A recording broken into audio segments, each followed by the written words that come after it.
Hi, welcome. This is Linda Beard, author of the upcoming book and host of Bold Enough. Thank you so very, very much for allowing me to come into your world today.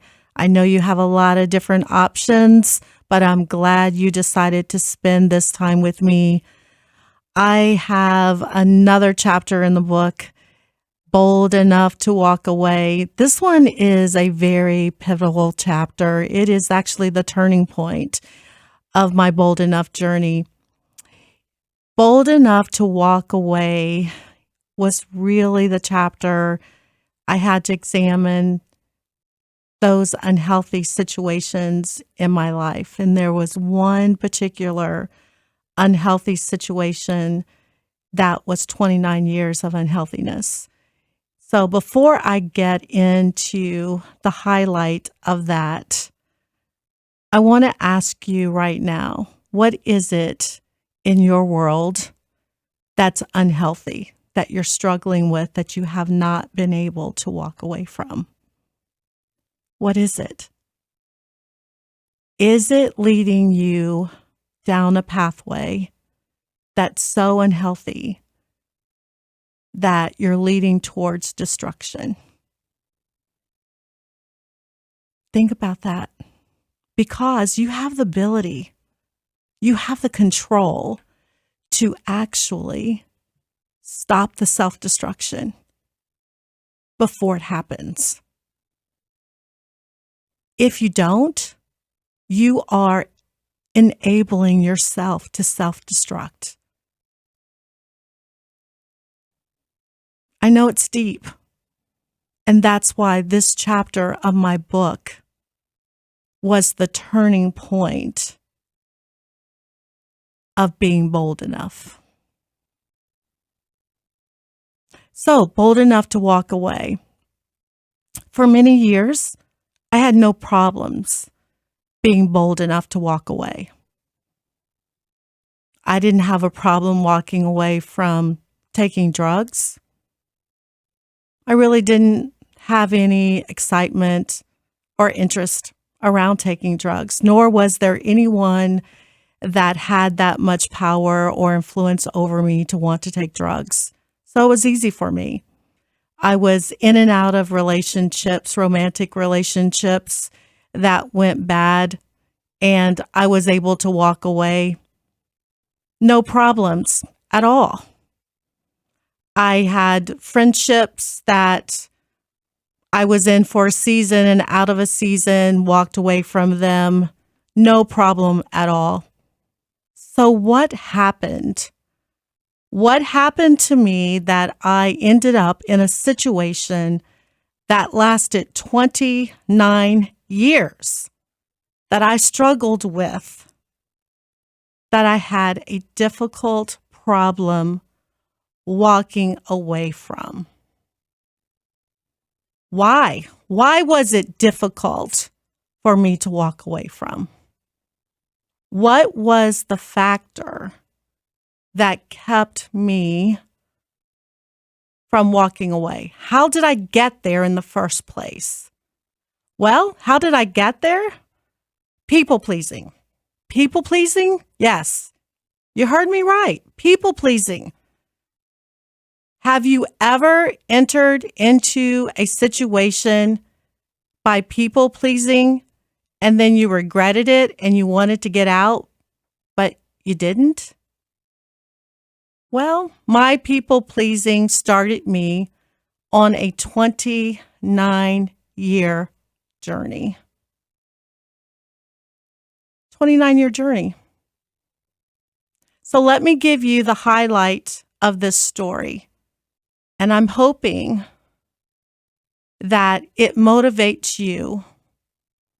Even though my story may not be exactly your story that you're struggling with, I hope that it motivates you to get out of your unhealthy situation, to be bold enough to walk away. So, this is the highlight of my story. I am 25 years old. I am a single mom. And my parents were very concerned about me that I am not married. And they felt, and some of my sisters felt the same way, that I should have someone that should be taking care of me. I had not ever met anybody that I saw myself spending the rest of my life with. I was born and raised that once you get married, you're married for the rest of your life, and it's a covenant under God. You're married till death do you part. So naturally, I took that very seriously. It's inbred in you. Marriage is a serious commitment. And so I never met anyone that I could look at and think, oh, can I be married to this person the rest of my life? So I wasn't married. I was fine at 25 years old, not being married and being a single parent. I didn't mind working very hard to take care of myself and my son. But it was a problem for my parents. And my parents were much older, and that was pressing on their mind that I did not have a man to take care of me. And that was that era, that time, that if you're a woman and not married, that you're not settled. And it was a viewpoint to some of my family members that I wasn't settled. I'm just out there kind of just shifting and maybe not so much of a lady because I don't have a man. I'm not married. I felt that I was perfectly fine. But people pleasing, wanting to please my parents, and you'll hear my whole story in the book and how, your upbringing has a lot to do with how you make decisions. And so my parents were getting older, and I wanted to make sure that the weight of them worrying about me was not on them. And so it began to concern me that they were concerned. So I just remember my mother ending up in the hospital unexpectedly. My mother and I were very, very close, and I went to visit her in the hospital, and I was happy that she was getting ready to be discharged. And we were there in the hospital. I was by her bedside, and she was going to be discharged the next morning. And we were just watching, I think, The Price is Right or something. And she just started saying to me, don't worry. Every mom has problems with their children, and you're going to be okay. And we were just talking about life. And at the time, I didn't know that she was giving me her final words of wisdom. The next morning, she passed away. That left a lasting impression on me. Now, I wasn't responsible for her death, but I thought back about those words, and she was telling me I was going to be okay. She was telling me I was going to stumble in raising my son. But at the same time, I kept thinking about, would she have wanted me to have been married? Would that have made it better for her knowing that I would have been married before her passing? And then so now I have my father. Do I want him to pass away knowing that I'm not taken care of in their minds? That led me to a path of wanting to make sure that he didn't pass away thinking I'm not being taken care of. So I felt I needed to get married, whether I wanted to or not. So guess what? I got married to someone that I thought was the closest person that I felt that I could spend the rest of my life with. That's what I did. I did it. So, got married. My father got to walk me down the aisle. He was pretty happy that I got married. Now, guess what? I am secure. I am settled. He's happy. My sisters are happy. I'm settled in their minds. I finally did it. I'm okay. Pretty happy, I guess. Right? Well, that lasted maybe a year. I'll give it 2, maybe at the max.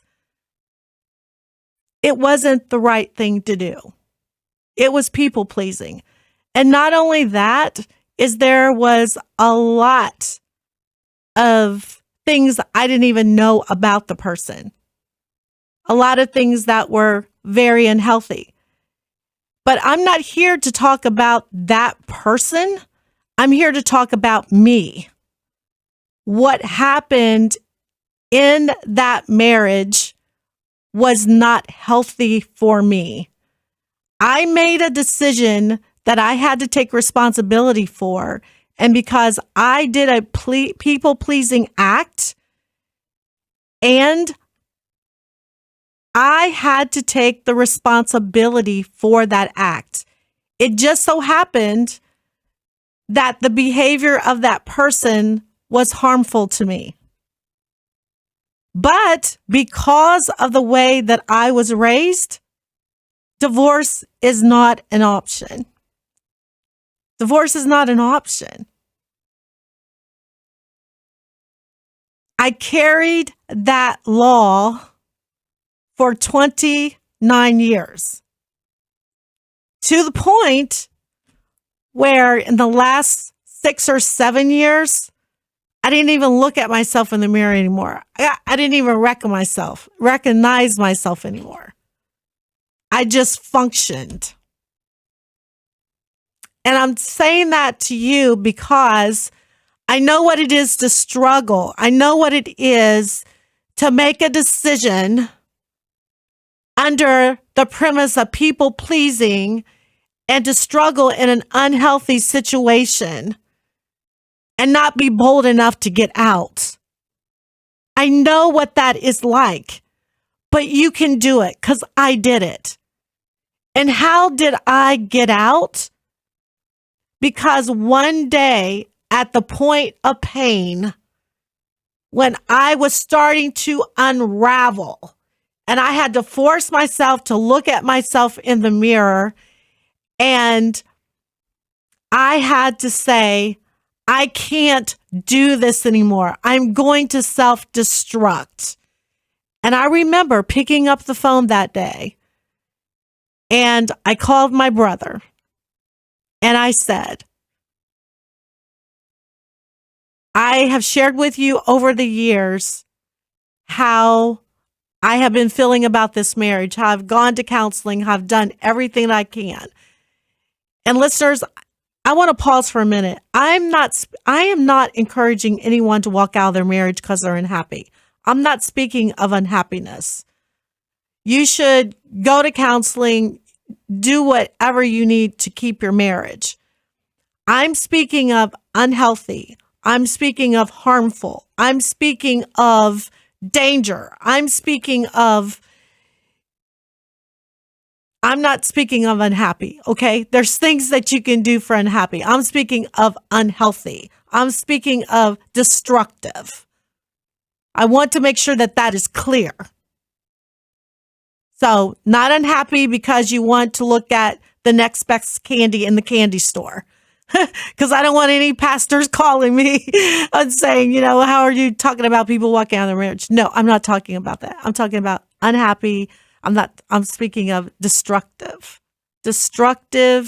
harmful. Okay. I want to make that clear. So when I called my brother and I asked my brother as if he was the Pope, and I said, because my father had passed away, and I said, I need to get out of this marriage.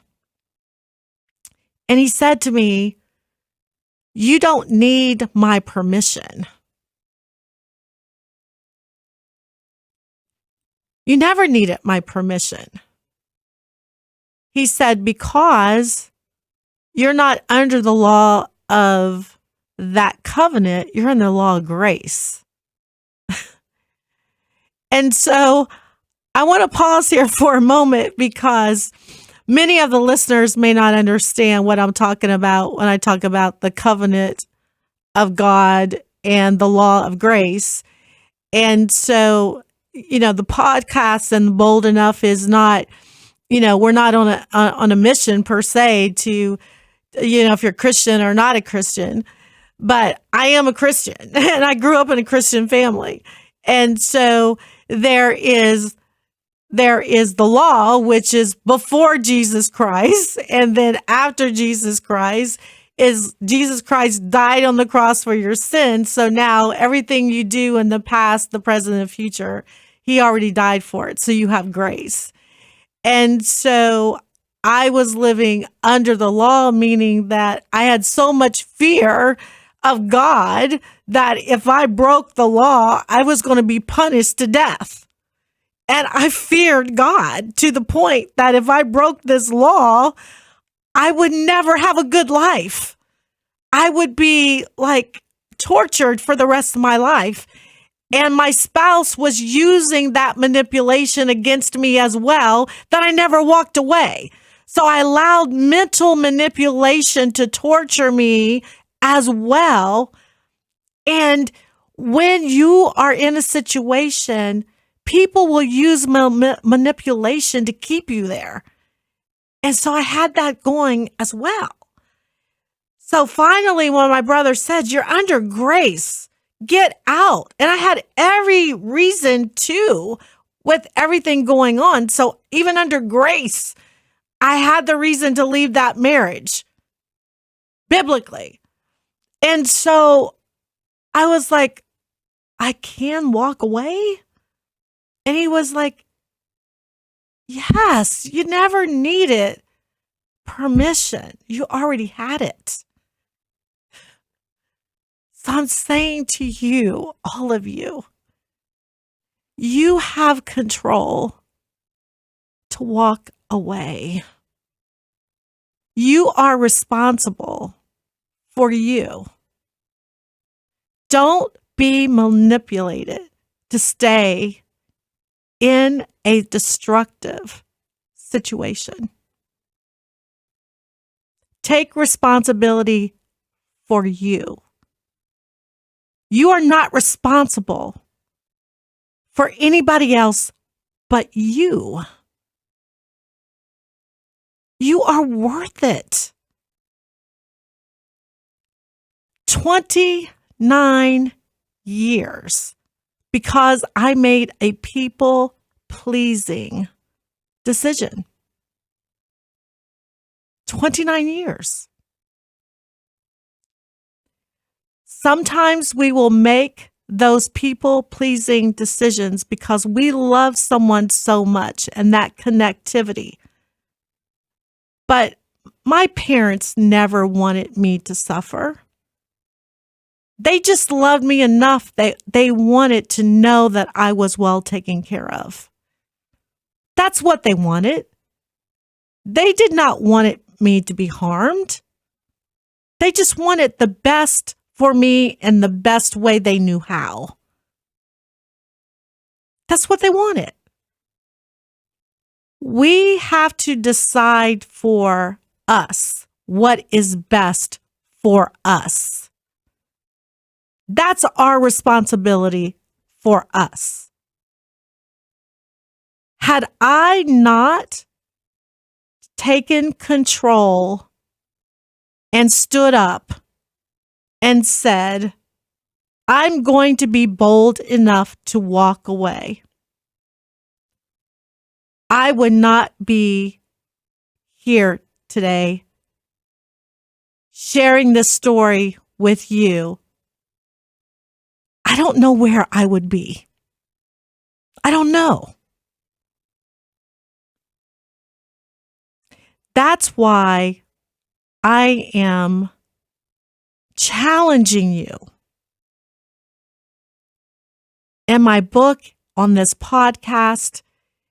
You cannot continue to struggle and hold on in situations.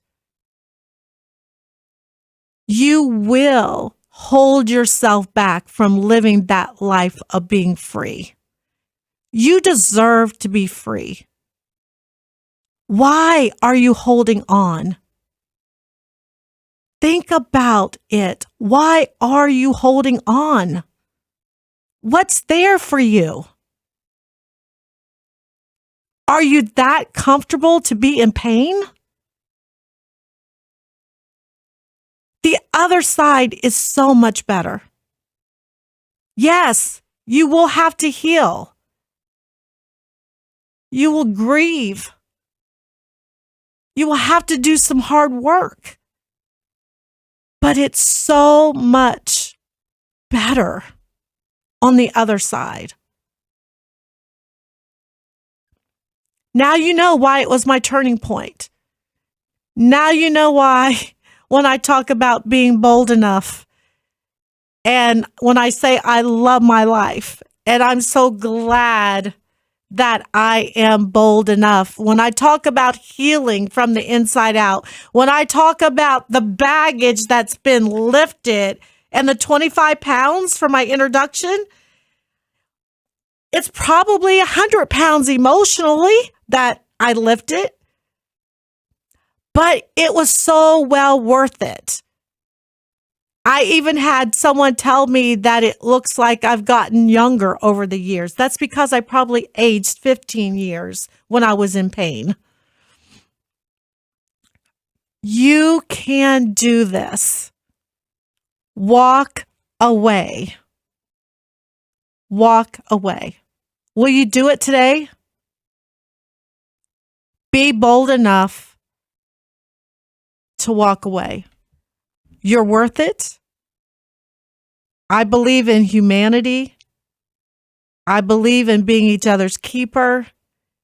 And that's why I wrote the book Bold Enough. And that's why I'm going to encourage you weekly.